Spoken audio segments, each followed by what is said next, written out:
isang advantage kapag ikaw po mataas na opisyal ng gobyerno, meron kang immunity na makasuhan. No? Ibig sabihin, hindi ka basta-basta pwedeng arestuhin dahil sa isang kaso. Pero may mga limitasyon yan, may mga classifications po yan ng kaso. At kasama po dyan sa may mga immunity ay ang ating mga senador, ang ating mga congressman, congresswoman, no, ang ating vice-presidente at ang ating presidente. Ngayon po, nawala na sa ganyang posisyon si dating Pangulong Rodrigo Roa Duterte, wala na po siyang immunity at mukhang sasampahan siya ng Makabayan Black dahil sa naging statement nito laban dito kay Franz Castro. Ano kaya ito? Ipupush kaya ito ng Makabayan Black? Nakasuhan itong si former President Rodrigo Roa Duterte. Ako, personal take ko dito, sa tingin ko, tututuhanan ito ng Makabayan Black. Pero definitely, haharapin sila ni PRRD dito. Diba? Sasagutin at magkakaroon yan definitely. Magagaling ang abogado dito ni PRRD para sagutin itong mga aligasyon o itong mga kaso na i-file kung itutuloy man na Makabayan Black laban sa kanya. Sa balitang ito, ka-coffee ng Inquirer.net, ex-President Duterte faces raps after threatening Sara Kritik. No? Yung balitang yan, October 13, ngayong araw lang po lumabas yan, alas 5:30 ng hapon. Bakit kaya? Bakit siya sasampahan ng kaso dito ng Makabayan Black? Former President Rodrigo Duterte maybe, yan ha, wala pa pong sinasampa ha, posibleng sampahan pa lang po ng kanyang kauna-unahang criminal complaint in the country after leaving Malacanang as Makabayan lawmakers, o hindi lang pala nag-iisa dito, Makabayan lawmakers, so itong grupo are likely to file charges for his alleged death threat against ACT Teachers Representative Franz Castro. Ayan. Mababaw lang naman itong kaso na ito, ka-coffee, pero medyo sakit sa ulo din ito kung ipupush ito ng Makabayan Black.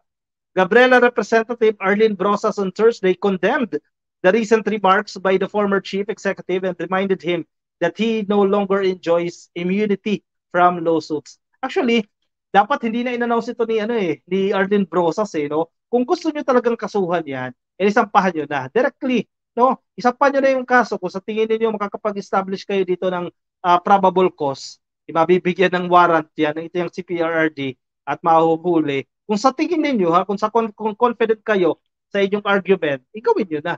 Yung problema na una pa yung announcement dito, ka-coffee. So, good luck na lang ang masasabi natin dito kung ipupush talaga nila yan. Duterte is under investigation by the International Criminal Court for allegedly committing crimes against humanity in his drug war. Pero ilang beses na po itong nasagot, itong issue sa ICC, even our president, si PBBM, dinepensahan niya na rin dito si PRRD na walang authority itong International Criminal Court o ICC na magsagawa ng investigasyon dito sa Pilipinas dahil wala po silang jurisdiction at nagpa-function po yung ating justice system.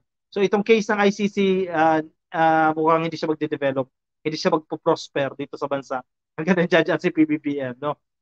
Threatening the lives of elected representatives is a blatant violation and a dangerous attack on the rights of individuals who are merely pushing for transparency and accountability in government spending. According po yan kay Brosa sa isa pong statement na tumutukoy po sa controversial confidential funds na nirequest po ng kanyang anak ni PRRD na si Vice President Sara Duterte. Castro, who is mourning over the death of her father, did not issue any statement. Ay namatayan pala itong si Castro. Kaya pala hindi natin siya narinig at ang nagsasalita dito ay ang kanyang kaalyado sa Makabayan Black na itong si Arlene Brosas. Brosas disclosed that the Makabayan Black is in the House of Representatives was looking into possible legal actions against the 78-year-old former president. Mapakulong pa kaya nila itong si PRRD? Sa tingin ninyo, magde-develop itong kaso nila? Makakapag-establish sila ng probable cause dito kay PRRD? Ako sa tingin ko, magfa-file itong Makabayan Black pero hindi sila mananalo kay PRRD. Yan ay honest take natin dito. Ka-coffee, no? Yung magagaling na abogado ay nasa kampo ni PRRD. Maliban na lang kung mas magaling ang makukuha nitong Makabayan Black. Pero sa sitwasyon natin ngayon, and former president ito, ka-coffee, at nakuha niya yung mahuhusay na mga members ng kanyang legal team, definitely makalulusot dyan si PRRD in the first place kung meron talaga siyang na-violate dito. Lawyer Cristina Conti of the National Union of People's Lawyers said Duterte may be charged with making direct and grave threats against Castro. The offense is penalized by imprisonment or up to 6 months plus a maximum fine of 100,000 pesos. Medyo Kaya-kaya naman yan ni PRRD itong fine na 100,000 pesos pero may imprisonment na up to 6 months.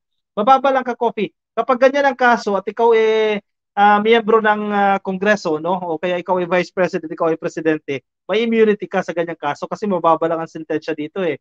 6 months lang na imprisonment at saka 100,000 na penalty. Kumbaga, mani lang yan ka, Coffee, no? So, immune ka kapag ikaw ay nasa Kongreso. Unfortunately, si PRRD ngayon ay isa po siyang civilian, no?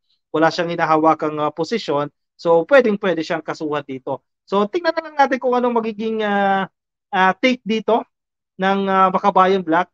Kung ipupush nga talaga nila itong kanilang pagsasampa ng kaso, tingnan natin kung may establish sila ang probable cause at makapag-issue sila o kapag na-file nila yan at ma-establish ng hukom na merong probable cause, mag-issue ng warrant of arrest yan, mahuhuli. And then saka magpapiyansa itong si PRRD. Tingnan natin kung magagawa nila yan, kung sasaksi ng Makabayan Black dito. Pero yun nga, sana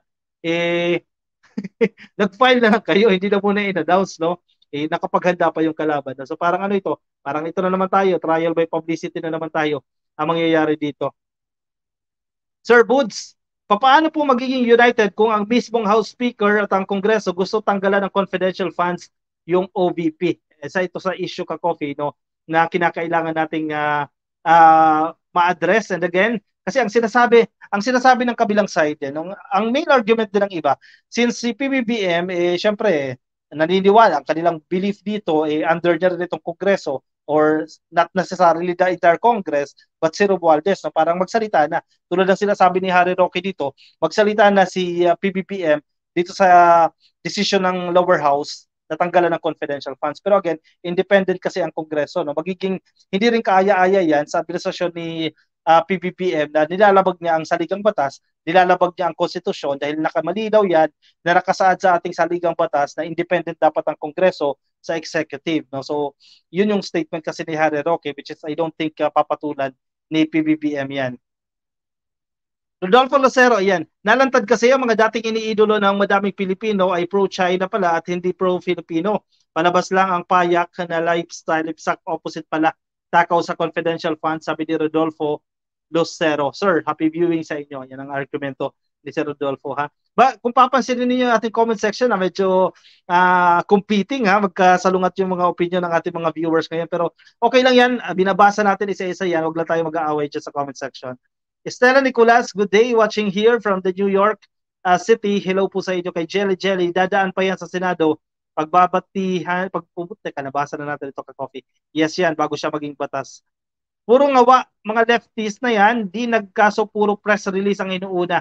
Palibasa komunista as per Duterte. Yun nga ang atin dito eh. Sana nag-file na lang agad ng kaso, no?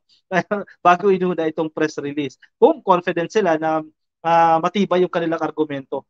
Buti na lang mabait ang mga Marcos, di sila pumatol sa mga taong gaya ni Maudix, OFW, mula kay Mambaybayan, Sally. Jack Montero, mabuhay si dating Pangulong Duterte, Roa Duterte, mabuhay. Sa totoo, si Duterte ang weak, hindi si President Marcos, sabi ni Josie Malate. Okay, shout out kay Franz Pertes.